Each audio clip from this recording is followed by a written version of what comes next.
Hello and welcome to part 2 of this Kelly 50. So we've got the transformer here from Modulus, and you can see for those of you who haven't watched part 1, this amp came in with a toroidal transformer which had been botched on here and it was unsafe and whatever else, and then we've removed that, and this transformer has been specially made for this amp. It's the right dimension to go in the hole that we've got here. You can see there, these are real quality transformers. This is from Modulus Amplification. I'll leave a link in the description for the website, but you can find them easily enough online. So let's spin the amp round. Now there's also been quite a bit of bodging going on in this amp, despite the transformer that was bodged on there. And I say, if you watch part 1, you'll kind of get a gist of what's happening. So we've got this board on here. I've removed the rectifiers, the diodes, because it's got a full wave bridge. But this is slightly overlapping the hole for the transformer. I've taken the power switch out because that's so large it's overlapping onto the hole. That's here, you can see. Nothing wrong with the switch, it's just, if we put it in there, just go in a bit, you can see that because the transformers, obviously we've got the windings that are going to come through, it's a bit close whether they're going to touch or not, so I've taken that out for the time being. But I've decided this board I'm going to move. I'm actually going to fit in another board, and I've actually got this board. I'm going to clean it all up, make it nice, and I'm going to put this board in there. And the reason I'm going to do that is that some of the terminals have been pulled out of this board. It's tatty. I think it is the original board. I'm not 100% sure. So I'm going to put this board in, and I'm just going to mount it a little further across. Now, because it's got more tags on it, it's, you know, it's going to be better anyway, even though it's smaller. We're going to fix it more securely. We've also got a new set of belt and tube sockets for this amp as well, because personally I don't see the point in putting a brand new transformer on with 50-year-old tube sockets.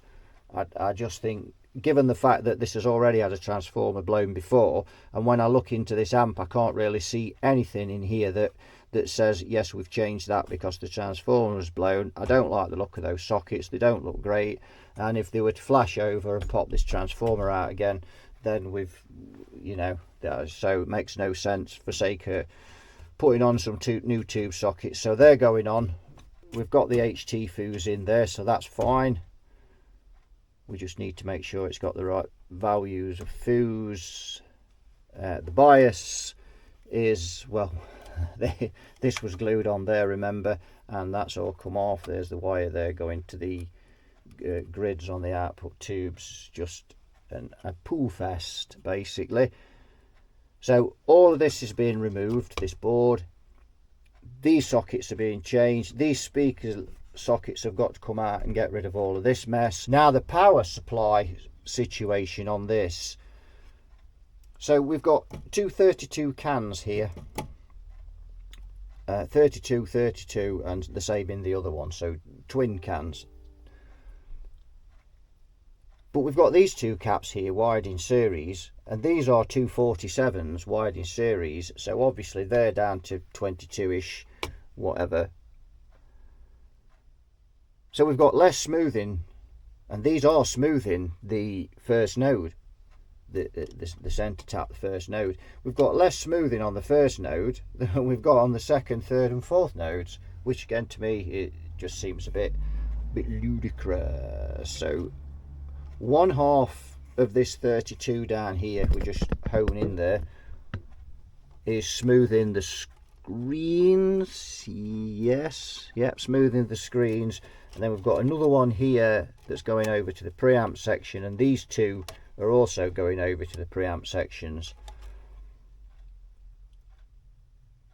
So what I thought we'd do instead on this is put a 50 plus 50 in here for the first node and the screen, then put a 3232 in there,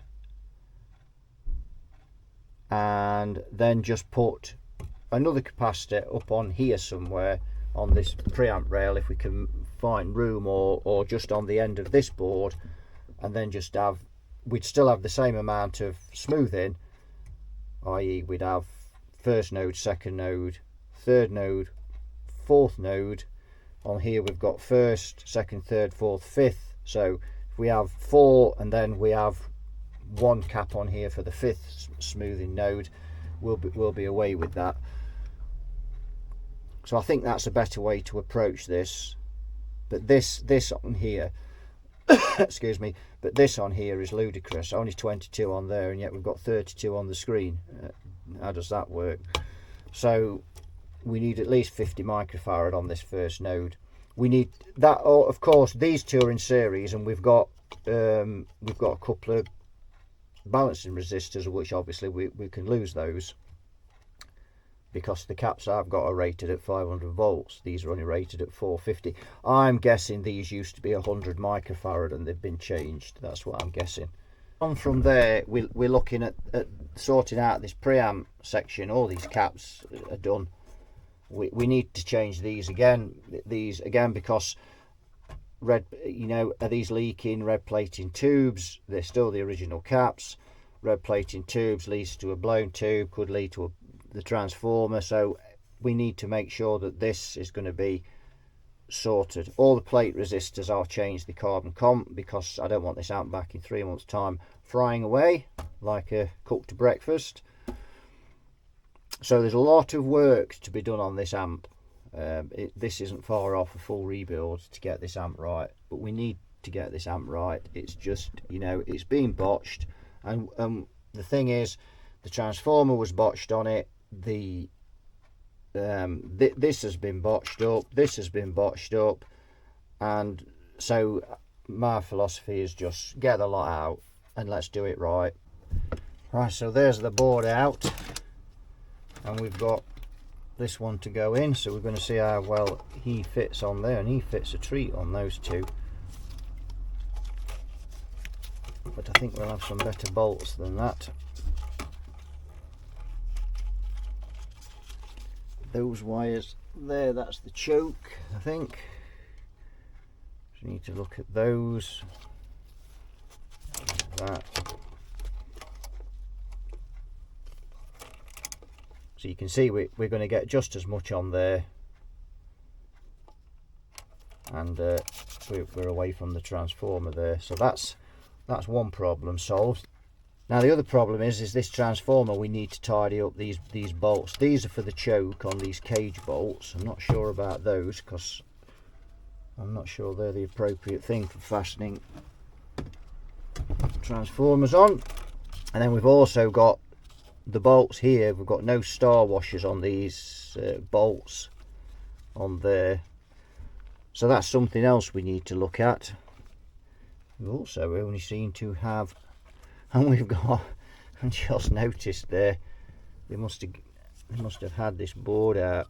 There's actually a cage nut under there on the other one. So yes, we need to address all of that as well.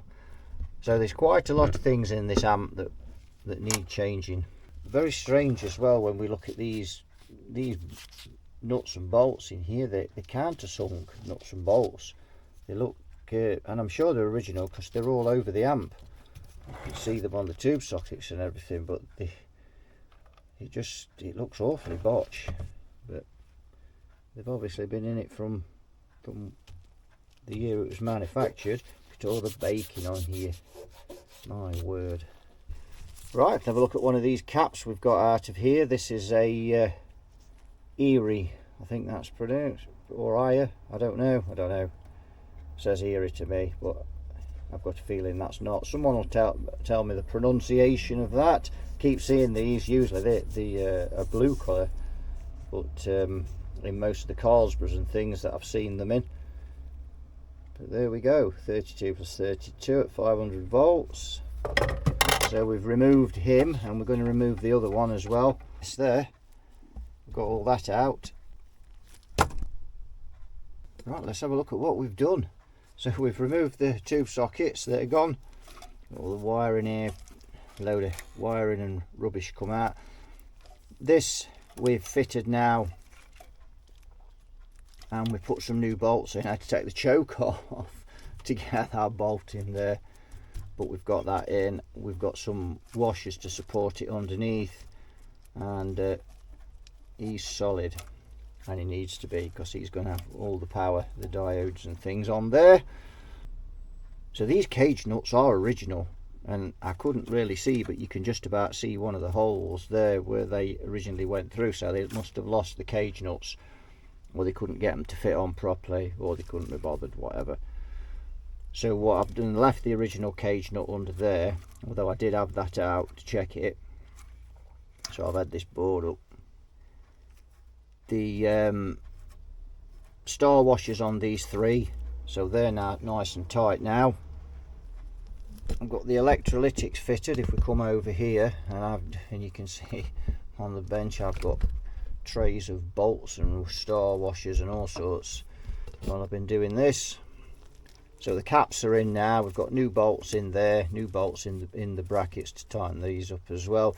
We've got our transformer on there. We've got locking nuts and star washers. We've only got 2 bolts holding those. That's just the way that type of transformer is, so make doubly sure that's not going to come loose. So we've got to get these tube sockets on next. Now I've got the transformer, as I say, the transformer's in, and what we need to be careful of here, you can see how Michael's turned these over when he's built this transformer, so we need to leave that lying the same way. Don't try and bend these out straight, just keep them like that, and go with the flow of the wires of how they've been laid, and they'll just, and if you see, they'll just go like that, and that's the best way of doing it. Same with these will flow, just let go with the flow again. Don't try and bend them straight, just leave them like that, and that'll be fine. Same with those. So that's how we do that. Right, I've got a ground lug in place for the power cable coming in. Now looking at this main switch, and this is the original one that was in there, and the terminals are just a shade longer than this new one. What we need to check for on this, and I know these will be insulated, but assuming this comes loose and someone tries to tighten it up and it spins, that it's going to miss that nut there when it goes round, and it just does. And the thing is, even though it's insulated, if it catches against the nut and it peels the insulation off, then it will go straight to ground. So you need to be careful with stuff like this. So, but that I think will, let's just put a nut on it. Oops, there's the nut there. That's off the old one.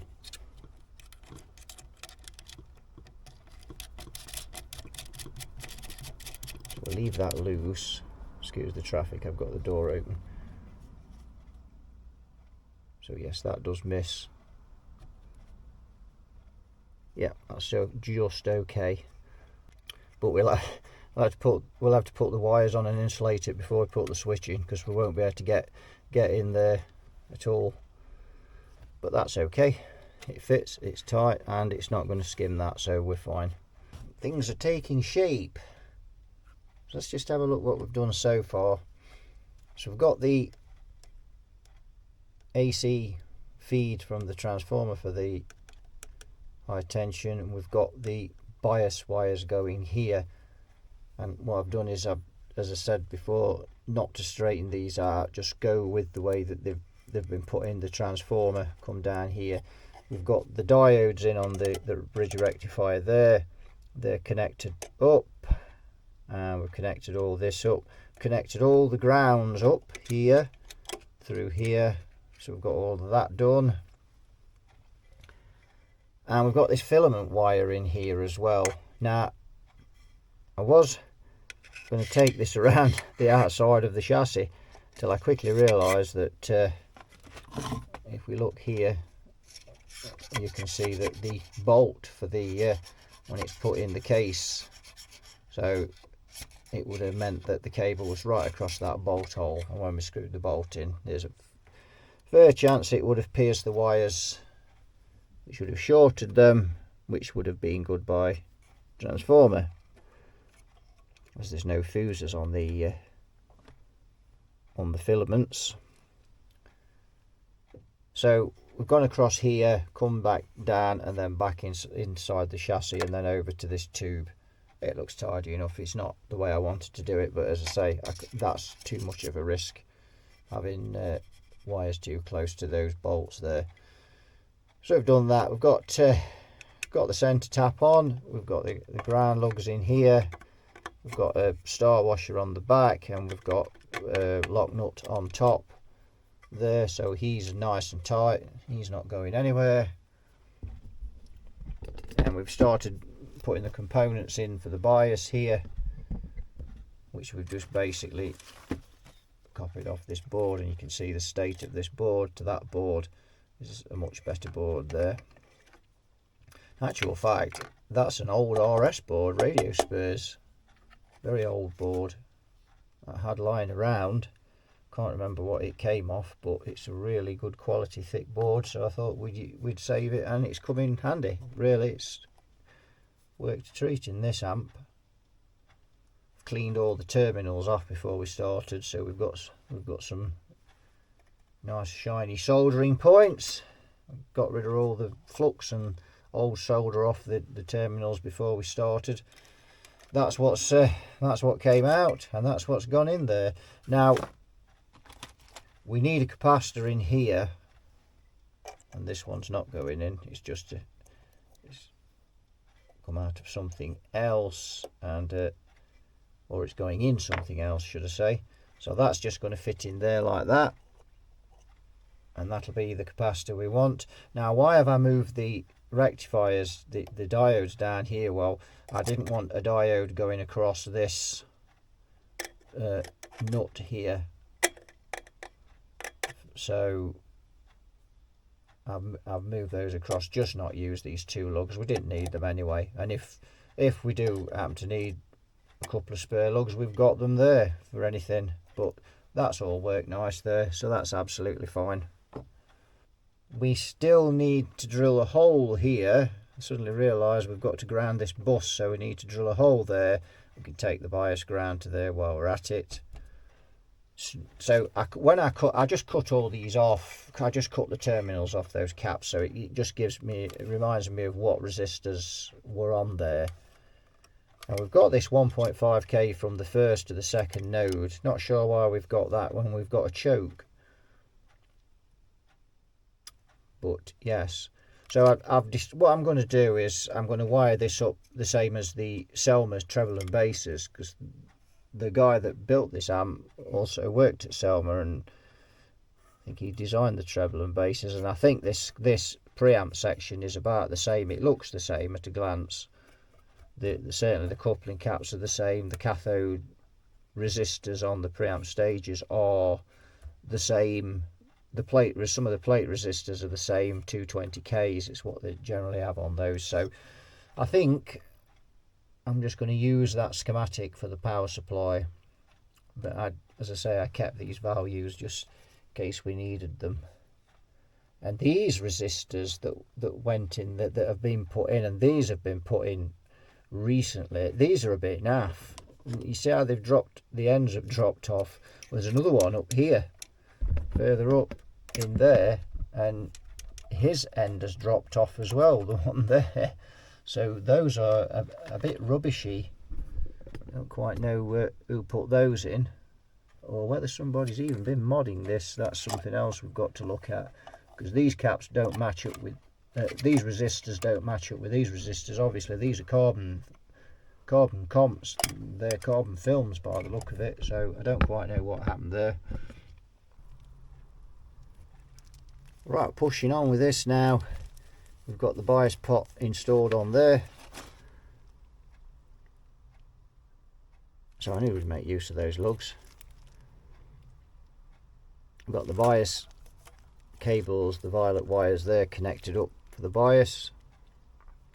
We've put a bolt through here, star washer on the bottom, locking washer, and we've soldered this ground bus into there, so that's solid, absolutely solid. So we needed to get that right. We've sorted that.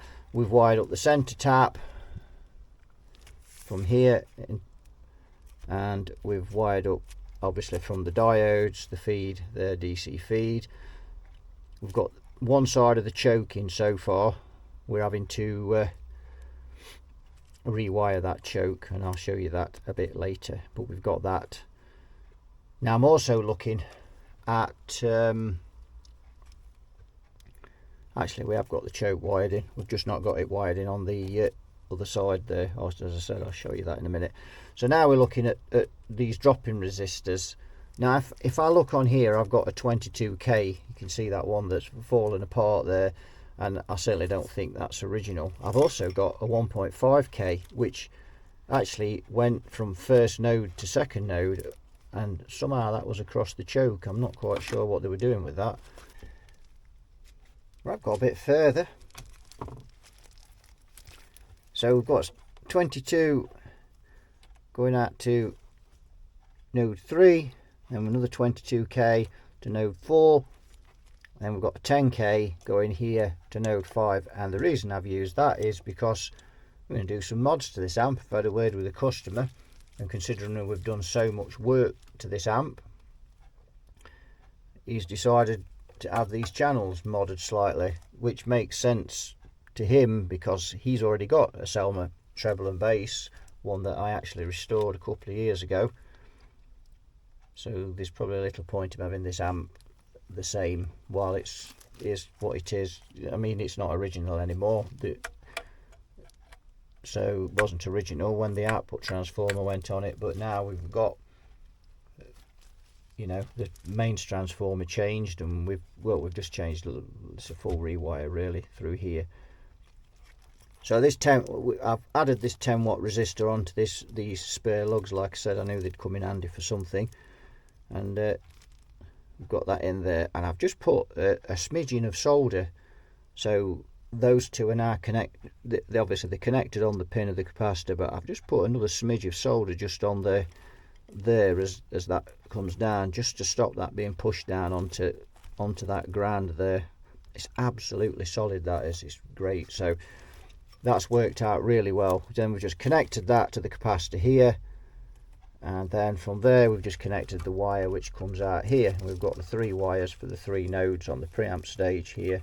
We just put some shrink tubing around to keep those together. We did have a plastic shield on there, but it was a bit grabby, so I thought we'd make a new one. So we've got some ideas about what we're going to do when we mod this amp, when we finally get onto this preamp stage. And I'm not a million miles away from that now. I've got the bias just to wire up, and we've got this is the primary winding for the power transformer. So we've got to wire up the switch and the pilot light and everything else, put the power cord in obviously, and then from there we're pretty much onto the preamp, which is over here, and you can see it's a bit of a mess in here, but this amp is looking a bit tidier now. At least the power amp section's looking a bit tidier. So I've got some schematics that I've downloaded here, but something I want to just check out on this phase inverter, because something doesn't seem wired up quite right. Because at a glance, and it is only a glance, this plate resistor here, this 100k, let's just get a pointer, this 100k plate resistor here, we'll just try and go in a bit more. I've not got the macro lens in here, but this is wired to this here, so that's the coupling capacitor going out to the grid. But on first inspection, this 100k resistor is wired to ground, because that's off the ground bus, and those wires were going across there, just tacked on. So something's not quite right there. But if we look at this, this is the schematic for the 100 watt. Let's put another light on. Now if we look at this, we've got the channels coming into here, and then we've got like a cathode going on there, so that comes out the plate 0.047 into the grid of the next half of that preamp tube, and then that comes out to the one side of the phase inverter, and the other side's coming off the cathode here. So, and then the presence control is here. Bit of a strange, we've not got a presence control, but so that's what made me download that schematic when I was looking at the way this was wired. This seems to be wired differently again, so I don't know. I'm going to have to delve into that, and at the moment I've not really delved into it because most of the, obviously what I've been doing is on this power amp section, and obviously having to rework it all, most of my thought has been going into there. Now we're starting to look at that, we're beginning to see a few things going on there that maybe it's not quite wired like a cell. I mean the first and second stages are, but I'm not sure about this phase inverter, and all the coupling caps are the same as the Selma treble and bass. Right, we've done the bias circuit, and I've reworked it a little bit, so I'll show you what we've done. So we've got this part fitted. I've had to fit another one. That other one just didn't work properly. It must have been something damaged inside. We've got a 3.9k resistor dropping the AC going into this diode. We've got 47k, and we've got our capacitor there. Now the pot, one side of the pot goes to ground, but we've put a 15k resistor between the pot and ground, and the reason for that is we don't want this pot going down to zero.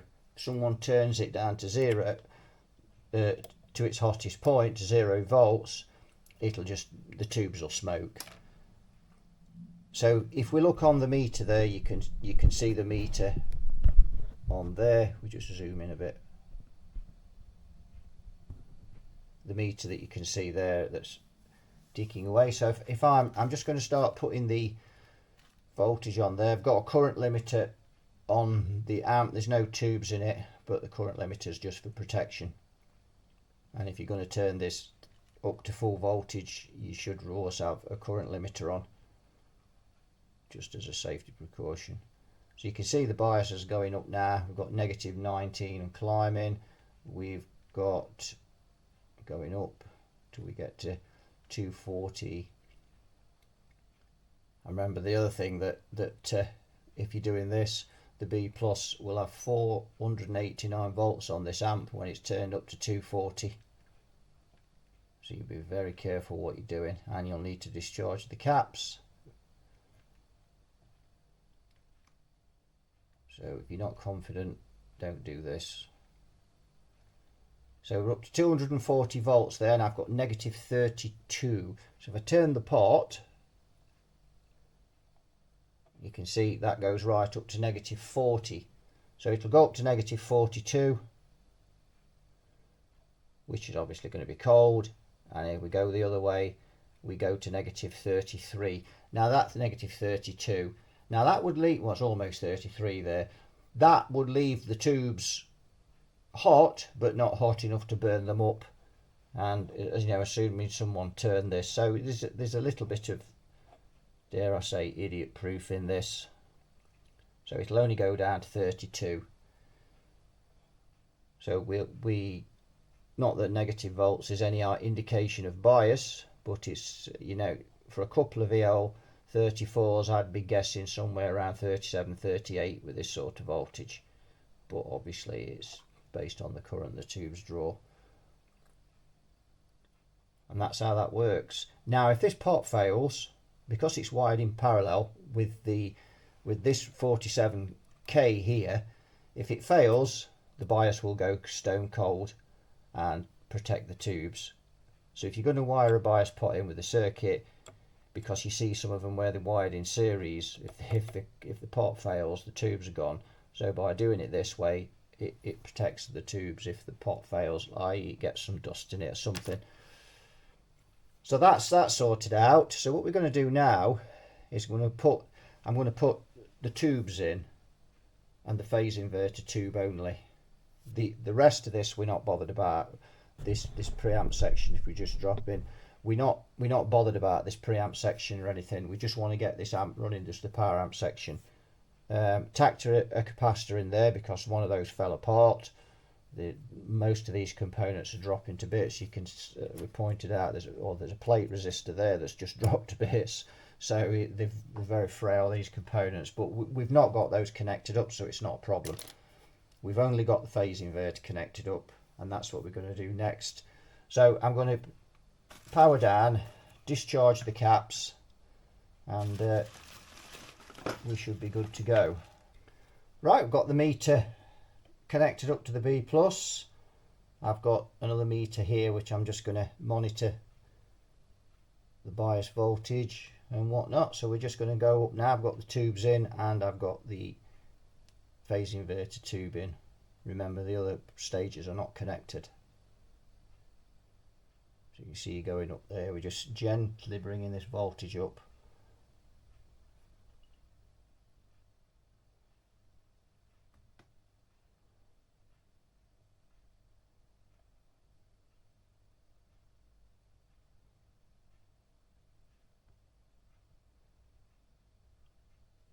I'm just going to check the bias voltage. Yes, it's there. Yeah, and the pot's at its coolest, so which is where we need it.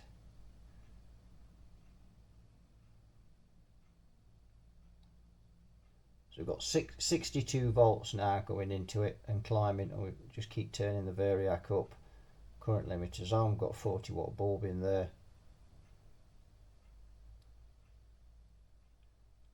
All looking good.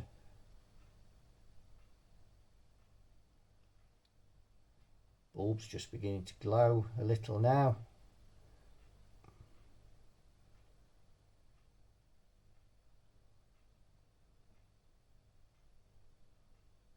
And we've got 90 milliamps on the current meter, which you can't see. See the plate voltage now. We're going to take it up to about 150.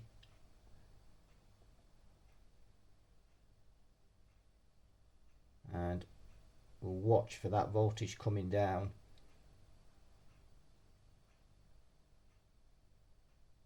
That plate voltage when the tubes start to conduct. Let's see if the filaments are working.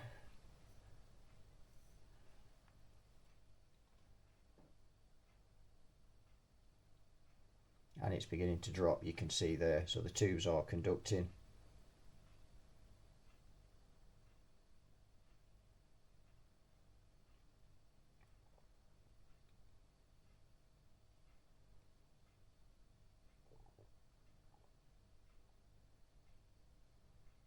That's all looking good. I'm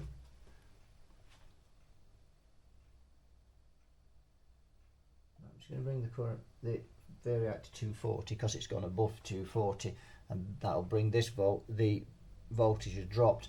That's because the bulb is taking up the current. So I'm going to put a 100 watt bulb in now with the 40, so that will give us 140 watts of current limiting, and now you can see the voltage is shot up.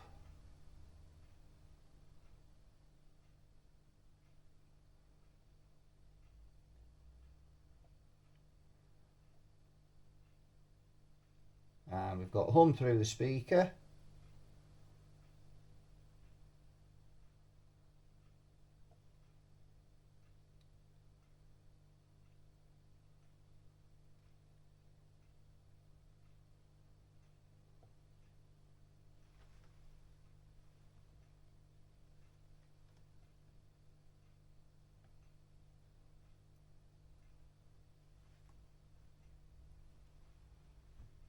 go. I've got 210 milliamps we're drawing, so that all's looking good there. 384 on the plate voltage, but of course that will rise still further once the current limiter's off. We're not going to turn the current limiter off though, because of although all this is new and it's all wired correctly, we've still got that bit of phase inverter thing going on there, and we don't want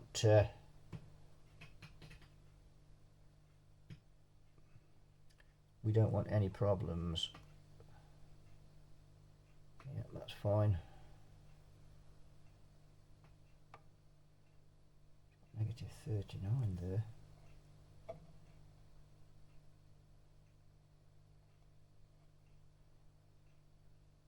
That's because we've not got the full voltage.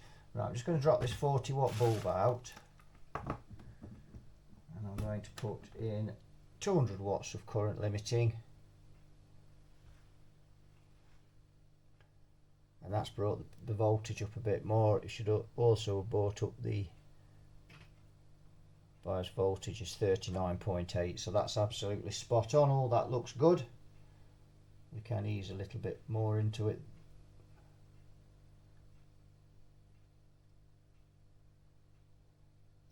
There we go, the bulbs are absorbing a lot of it. Let's just check again now on there. Negative 42.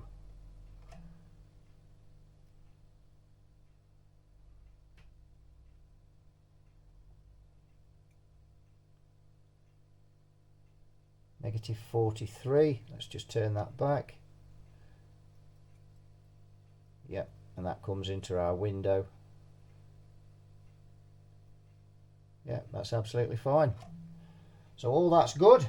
So that's all looking most delightful. So we'll shut down and we'll watch the plate voltage drop, because now the tubes are burning that up. There we go. So that's fine. So that's it. Basically, we've done the first part of this amplifier.